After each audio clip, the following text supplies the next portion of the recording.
হনুমান কেন সুদর্শন চক্র মুখে ভরে নিয়েছিলেন, আসুন জেনে নিই। ভগবান বিষ্ণুর অতি প্রিয় অস্ত্র সুদর্শন চক্র।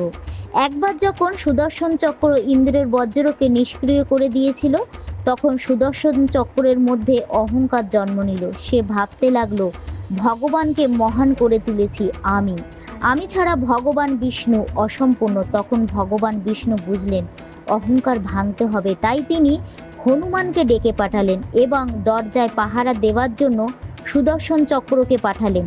যখন হনুমান এলেন, সুদর্শন চক্র তাকে বাধা দিতে গেলে হনুমান নিজের বৃহত্ত মুখ খুলে সেই জ্বলন্ত সুদর্শন চক্রকে গিলে ফেললেন।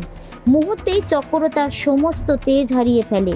ভগবান বিষ্ণু তখন স্নেহ ভরে বলেন, হে সুদর্শন, বুঝলে তো, আমার শক্তি অস্ত্র নয়, ভক্তির মধ্যেই নিহত। যে ভক্তের হৃদয়ে ঈশ্বর আছে, তাকে পরাজিত করতে পারে না কোনো অস্ত্র। সেই দিন থেকে সুদর্শন চক্রের অহংকার ভেঙে যায়, আর হনুমান প্রমাণ করেন ভক্তি সর্বশ্রেষ্ঠ শক্তি, যা ঈশ্বরকে পূর্ণ করে।